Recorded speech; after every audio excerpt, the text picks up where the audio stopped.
Olá, meu amigo, minha amiga, me chamo Leonardo Torres e estaremos aqui neste aulão de véspera, objetivando o quê? Objetivando lá o seu ingresso no Ministério Público da União. Você em breve um técnico administrativo do Ministério Público da União. Outra categoria, servidor federal, rico, gastando por conta, maravilha. A proposta é a seguinte, ó.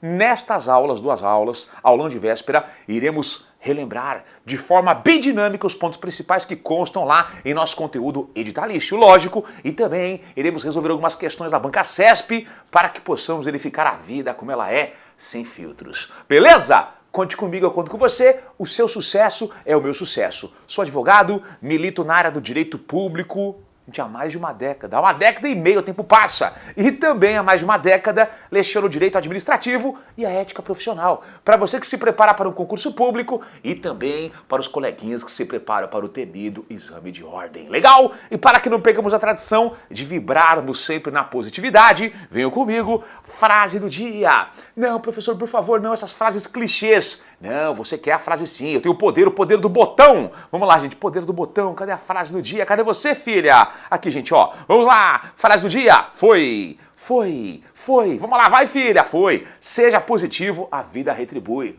Positive vibrations. Vamos aqui vibrar na positividade, gente, é verdade, vamos aqui vibrar na positividade. A vida é um buffet, sirva-se. E você fez a melhor escolha, ingressar no serviço público. Muito bem, bacana, gente, ó. E aproveitando o gancho aqui, os meus contatos para que vocês entrem em contato, mandem sugestões, críticas, dúvidas, estou à disposição dos nobres colegas. E eu tenho certeza, ó, que você ingressará na administração pública pela porta da frente, pelos seus esforços, e a sua vida vai dar um up daqueles, hein? Legal. Vamos lá então, gente, ó. Qual que é a minha área mesmo, que é o direito administrativo, e nós sabemos que o direito administrativo, ele é um ramo do direito público interno que estuda a administração pública. É, gente, direito administrativo, ramo do direito público interno que estuda a administração pública. E também sabemos que a administração pública é a atividade fim do Poder Executivo, o especialista em administração é o Poder Executivo. E também sabemos que os demais poderes, o Judiciário e o Legislativo, também administram atipicamente como atividade meio. Só para relembrar, quais são as 4 atividades típicas da administração pública? Prestar um serviço público, boa. Realizar o fomento, fomento é ajuda, incentivo, altruísmo, Minha Casa Minha Vida, por exemplo. Mas o que, gente? Intervenção na economia, a intervenção administrativa, a intervenção administrativa, que é a intervenção na economia, é uma atividade típica da administração pública também. Por exemplo, o presidente da República, por um decreto, ele aumenta a alíquota do imposto de cigarros para evitar que as pessoas consumam. Ele está o quê, gente? Intervindo na economia para desestimular comportamentos. Então volta. 4 atividades típicas da administração pública. Qual é a primeira? Prestar um serviço público. Segundo, fomento, ajuda, incentivo, altruísmo, por exemplo, lá o Minha Casa Minha Vida. Terceira atividade típica da administração pública, a intervenção administrativa na economia. E a 4ª atividade típica da administração pública é o poder de polícia administrativa, gente, o Estado mitigando, reduzindo direitos individuais em prol do todo. Sempre que o Estado mitigar, reduzir um direito individual em prol do coletivo, nome disso, poder de polícia administrativa. Exemplo clássico, o município, ele obriga que você, ao construir em sua propriedade, respeite, no mínimo, 1,5 metro de recuo para o vizinho. Puro poder de polícia. Mitigou o meu direito de proprietário em prol do coletivo. Mas qual que é o interesse coletivo, o interesse público, em que as construções tenham lá um recuo mínimo? Vamos lá, você evita, por exemplo, a proliferação de doenças, né? Construções salubres, ventiladas. Então é isso aí. Primeiro ponto que queremos relembrar aqui em nosso aulão de véspera, The Flash. Gente, é um aulão de véspera um pouco mais dinâmico, tá? Aquela coçadelinha no olho foi aulão de véspera um pouco mais dinâmico. Eu até peço desculpas se eu me exceder nesse dinamismo, mas o intuito é esse aqui, tá? Relembrar e fixar os pontos principais. Vem comigo, vamos lá! Ponto de número 1, atos administrativos. Atos administrativos. Professor, isso isso consta no edital? Lógico, né, gente? Não vou falar alguma coisa aqui que não consta no seu edital, beleza? Atos administrativos. Vem comigo. O que é um ato administrativo mesmo? Gente, a administração pública administra através de um ato administrativo. A administração pública fala através de um ato administrativo. O ato administrativo está para o Poder Executivo assim como a lei está para o poder legislativo e a sentença para o poder judiciário. Calma lá então. Diante disso, podemos afirmar que somente o poder executivo irá praticá-los. Não, gente. O poder executivo irá praticá-los como atividade fim e os demais poderes irão praticá-los como atividade meio quando administrarem. Vários exemplos. Alvará de licença para que você conduza sua motocicleta. É um ato administrativo. O seu termo de nomeação, yes, publicado em Diário Oficial. É um ato administrativo. Outro exemplo. Portaria demissional publicada em Diário Oficial que determina a demissão de um servidor público. É um ato administrativo. A administração pública fala através deles. Legal. Venham comigo aqui, vamos relembrar, gente, ó. O ato administrativo, nós sabemos, né? Ele é a norma jurídica infralegal, vale menos que a lei, boa, e a administração pública, através dele, ela administra, legal. Não se esqueçam de um detalhe importante, que esses atos administrativos, eles têm o quê? Eles têm atributos, e esses atos administrativos, eles também têm o quê? Elementos, atributos e elementos. Legal. Pergunta que não quer calar, valendo um saco de balas de coco d'alva. Bala de coco d'alva, gente, aqui no sul do Brasil, região aqui da Grande Florianópolis, nós temos uma balinha de coco, uma teteia, bala de coco d'alva, viciante, tá? Quando você vir a Floripa e região, não se esqueça de experimentar a balinha de coco d'alva, valendo um saco de balas de coco d'alva. Vamos lá, gente, ó.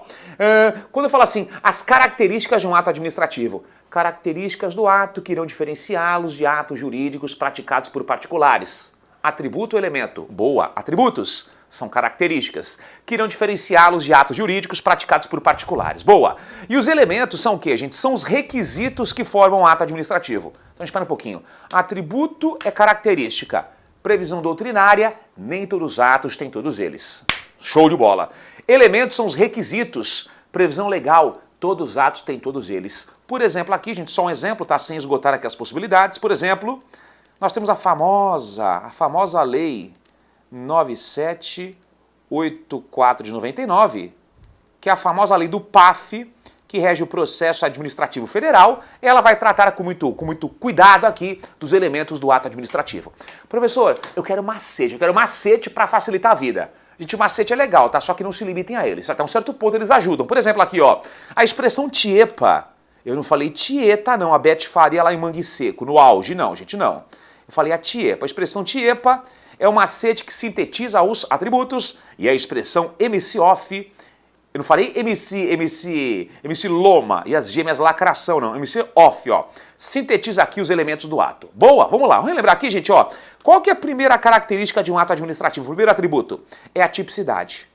E já adiantando, hein? Sempre que eu colocar esse sinal, isso significará que todo ato irá possuir o atributo em questão. Tipicidade, gente, a administração pública só pode praticar um ato típico. O que é um ato típico? Aquele que tem previsão legal. Por exemplo aqui, ó. Tem aqui o meu filhinho, o Telzinho. Vou dar uma fotinho dele. Olha que fofinho que é o Telzinho, gente. Olha que neném. Dá pra ver? Olha o Telzinho. Olha que neném bonitinho, lindinho, né? Nasceu ruivinho, lindinho. Será que o Telzinho poderia ser nomeado, gente, para um cargo em comissão? O que é um cargo em comissão? Livre nomeação e livre exoneração.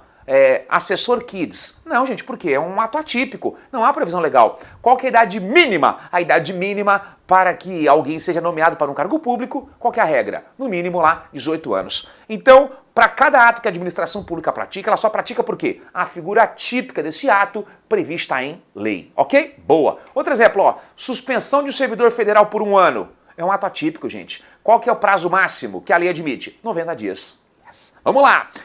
E mais dois atributos aqui, ó, uma explicação combo. Imperatividade, legal.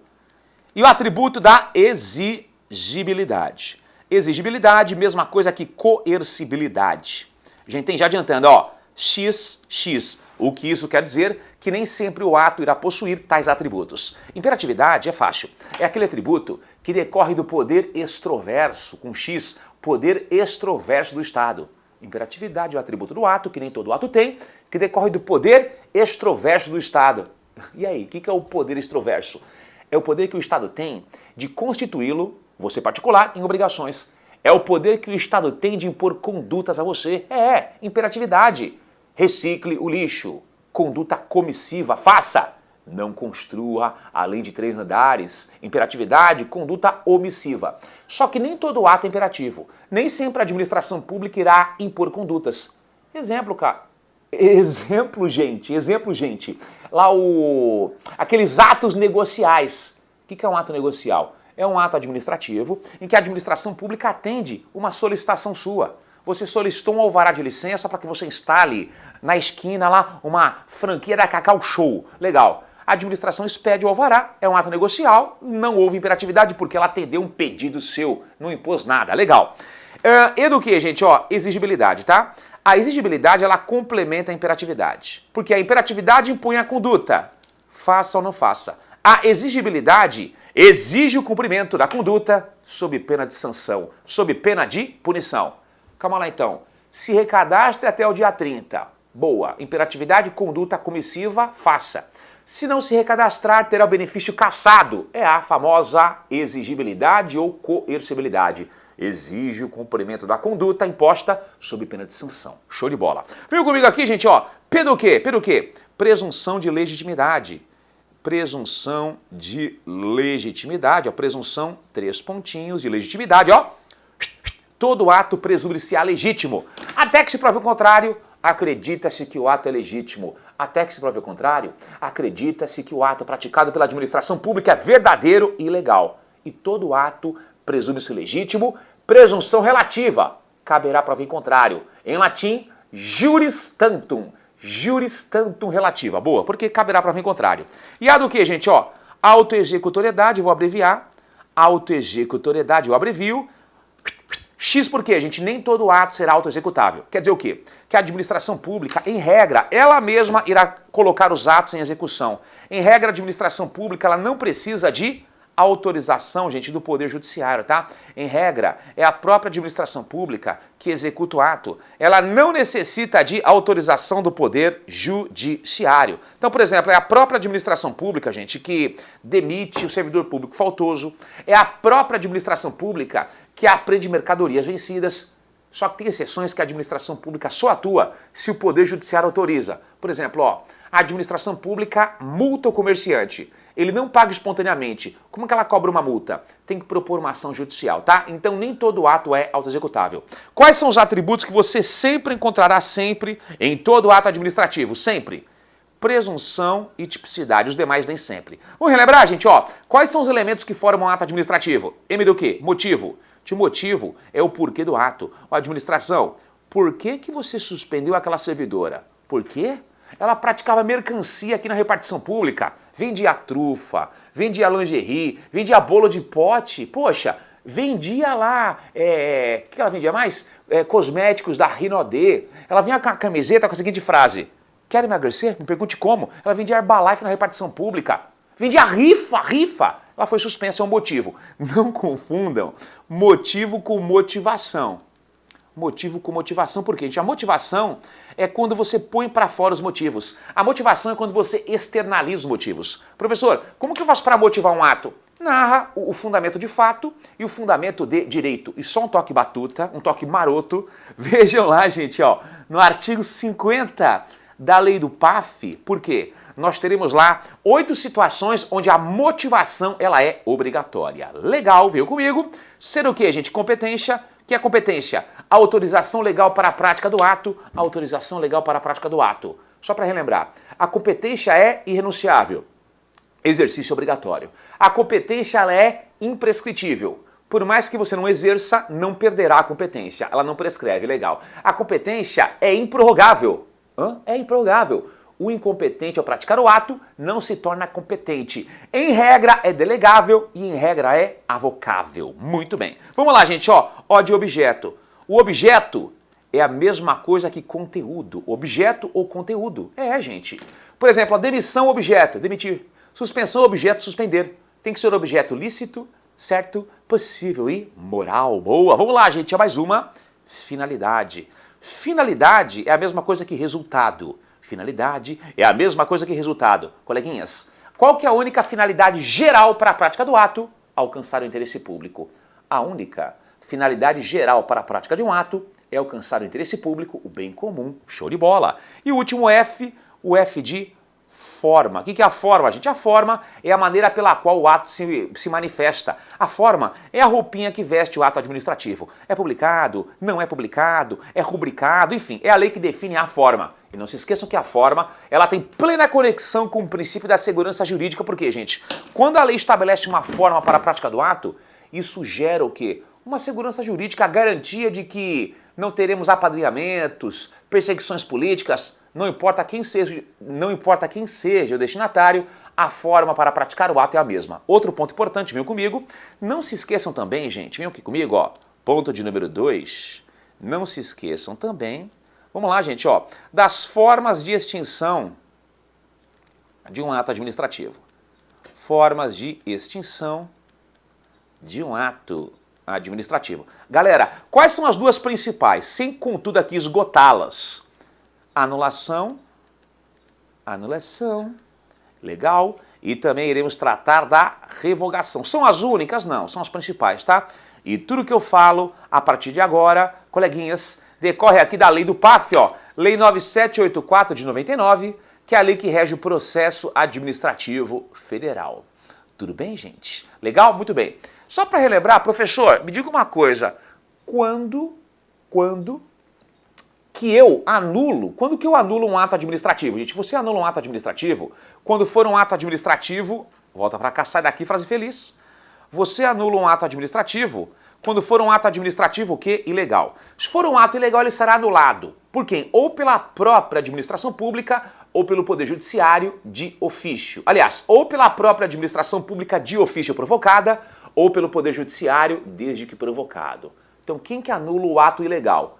A própria administração pública provocada por um recurso administrativo, ou de ofício, ou o Poder Judiciário desde que provocado. E não se esqueçam que, em regra, pelo menos, os efeitos da anulação são o quê? São efeitos, são efeitos ex tunc. O que é o efeito ex tunc? Efeito, gente, retroativo, efeito retroativo. Em regra, pelo menos, quando o ato é anulado, apaga-se tudo que o ato produziu. Revogação. Quando que se revoga um ato administrativo? Quando for um ato administrativo, embora legal, é um ato legal inútil, inconveniente e ou inoportuno. E somente quem revoga o ato legal inútil, somente a própria administração pública. O Poder Judiciário, agindo como tal, ele não revoga ato legal, ele só anula ato ilegal. E não se esqueçam que os efeitos da revogação, já que o ato é legal, são efeitos para o futuro, efeitos ex nunc. Gente, cuidado, hein? Efeito ex nunc quer dizer o seguinte, que o efeito aqui da revogação ele é para o futuro. Efeito proativo. N de nuca, bate na nuca, pá, e vai para frente. T de testa, ex tunc, bate na testa e retroage. Legal. Outro ponto importante, gente, não se esqueçam de um detalhe, ó. Classificação dos atos administrativos. Classificação dos atos administrativos. Eu quero relembrar com vocês, coleguinhas, dois critérios, tá? Não que sejam os únicos, mas são importantíssimos. Quanto ao regramento e quanto aqui a natureza.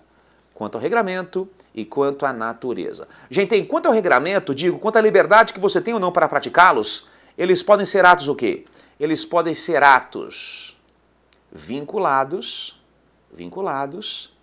e também podem ser o quê? Atos discricionários. Eles podem ser atos vinculados e atos discricionários. Só para relembrar, gente, vocês sabem, né? Só para relembrar, o que é um ato vinculado? É aquele que você pratica sem nenhuma margem de apreciação subjetiva.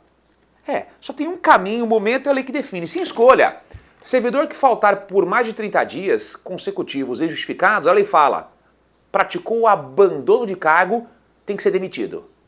A demissão dele é um ato vinculado. Você não pode suspender, não pode aplicar advertência, demita, ponto, um ato vinculado ou sem escolha. Agora, aqui no ato discricionário, gente, ó, aquele que você pratica com uma certa margem de liberdade, uma certa margem de apreciação subjetiva. Até para que você não seja um robô na administração pública, de olhos vendados, em algumas situações a lei autoriza que você atue com uma certa margem de liberdade, que você adeque a sua atuação a cada caso concreto. Beleza? Exemplo aqui, gente, ó, no ato discricionário, Lei 8.112, seu estatuto, artigo 130. Servidor reincidente numa infração leve, servidor reincidente numa infração punível com advertência, será suspenso por até 90 dias. A ponderação do quantum de 1 a 90 dias é um ato discricionário. Legal? Muito bem. E não se esqueçam que, gente, quais são os elementos da discricionariedade? O que você escolhe no ato discricionário? Sempre buscando interesse público. Razões de conveniência, o melhor caminho, e também razões de oportunidade, o melhor momento para a prática do ato. E se você soma a conveniência, o melhor caminho, e a oportunidade, o melhor momento, você chega ao mérito de um ato administrativo. Penúltima prova INSS, CESP, técnico de seguro social. No ato discricionário, é aquele que você pondera questões meritórias.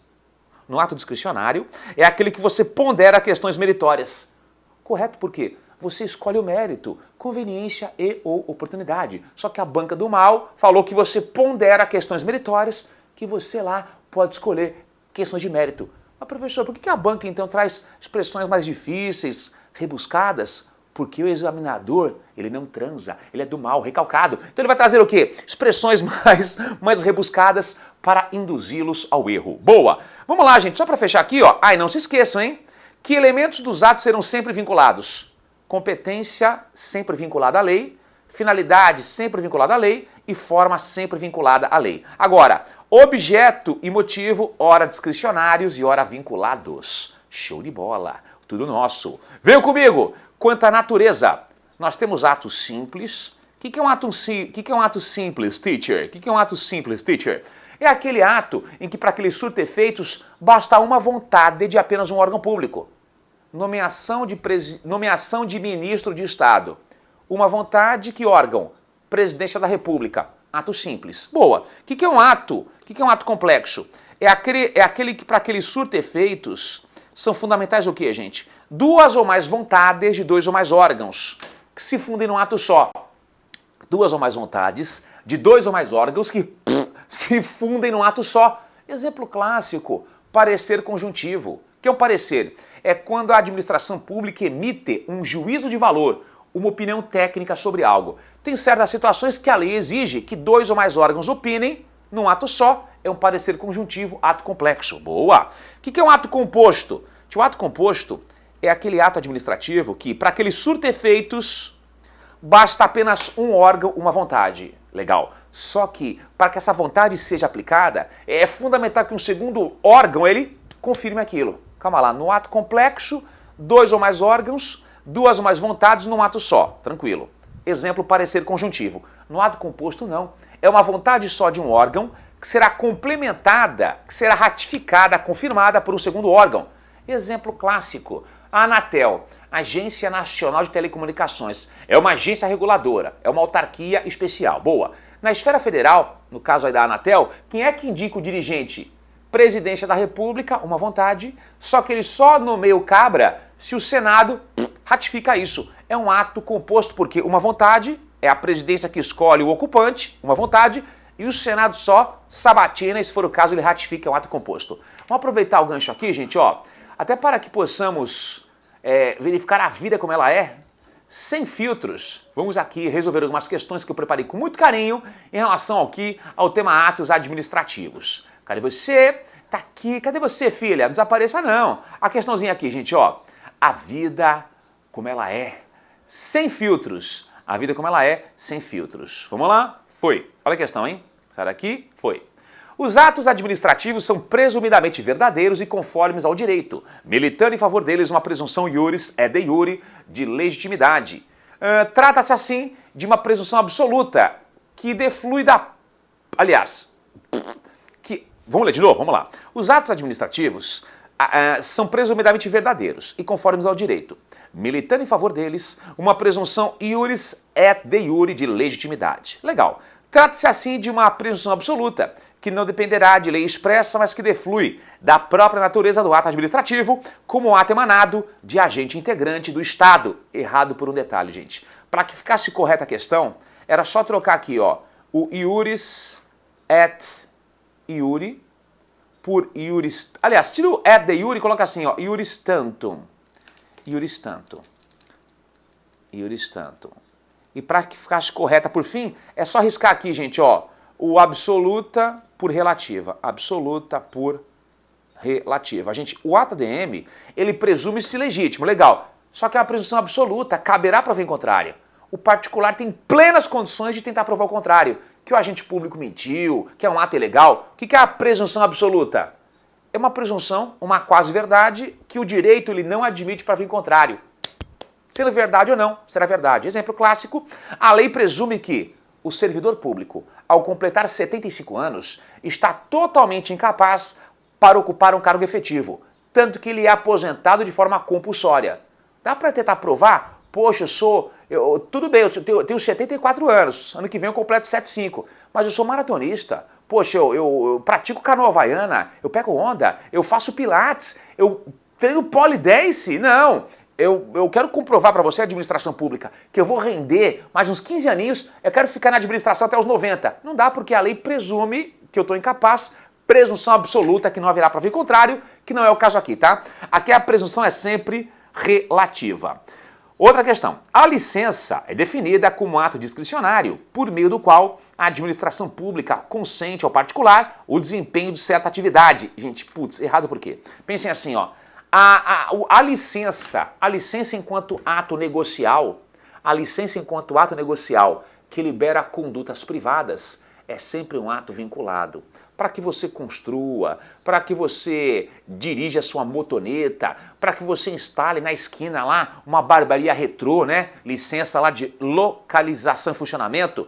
Alvará de licença que libera condutas privadas é sempre um ato vinculado, por quê? Se você preenche os requisitos para obtê-lo, a administração pública não pode escolher entre expedi-lo ou não. Agora, por exemplo, ó, o alvará de autorização para que você pratique algumas condutas, ou até para que você use um bem público, e o alvará de permissão para que você use um bem público, serão sempre o que? Atos discricionários. Por mais que você cumpra os requisitos para obtê-los, a administração poderá ou não concedê-los. Professor, repete, por favor. Tá. Alvará de licença, que é um ato negocial, que libera condutas privadas, sempre um ato vinculado. CNH, edificação, localização e funcionamento, sempre ato vinculado. Preencher os requisitos para obtê-lo, a administração deverá expedi-lo. Agora, alvará de autorização para que você use um bem público, casamento na praia, por exemplo. Alvará de autorização para que você pratique algumas condutas, por exemplo, portar uma arma de fogo. E o alvará de permissão para que você use um bem público são sempre atos o quê? Discricionários. A administração poderá ou não expedi-los, tá? Só um toque importante, a licença, ela sempre será um ato vinculado enquanto ato negocial, que libera condutas privadas, sempre ato vinculado. Por quê? A licença, enquanto direito do servidor, ora é um ato discricionário e ora é um ato vinculado. Por exemplo, ó, licença para tratar da própria saúde, é um ato vinculado, a administração deverá liberá-lo. Agora, licença para assuntos particulares é um ato discricionário, a administração poderá ou não concedê-la, ok? Legal, gente. Dá para ser feliz, ó, gente, eu até arrepio, porque dá para ser feliz, dá para acertar, poxa. Aqui, ó, mais uma boa. O ato composto para... Vamos tentar formular a resposta hipotética em nossa mente. Não veio nada, daí você prossegue, tá? Mas sempre que possível, tente formular a resposta hipotética em sua mente. O ato composto. Uma vontade só de um órgão que será complementada por um outro órgão, só ratificada. Porque o ato complexo são dois órgãos que manifestam duas vontades que se fundem num ato só. Aqui não, é uma vontade só de um órgão que só será ratificada. Boa. O ato composto é aquele que resulta da manifestação de dois ou mais órgãos, singulares ou colegiados, cuja vontade se funde para a formação de um único ato. Professor, errado. Errado por quê, gente? Aqui é o conceito de ato complexo e não ato composto. Poxa, o ato composto é um órgão só, uma vontade, que só será ratificada por um outro órgão. O ato complexo, que é o conceito aqui, são duas ou mais vontades que se fundem num ato só, tá? Aqui é um ato complexo. O que é um órgão colegiado? É aquele composto por vários membros, onde as decisões se dão pela maioria. O que é um órgão singular? É aquele onde apenas uma autoridade decide e, na verdade, aí só tem uma autoridade. Exemplo de um órgão colegiado, conselhos, tribunais. Exemplo de um órgão singular, presidente da República, quem é que decide? Uma autoridade só, o presidente. Ok? Para por aqui então. Beijo no coração, namastê, muita paz. Até a próxima aula. Um forte abraço e até lá. Valeu!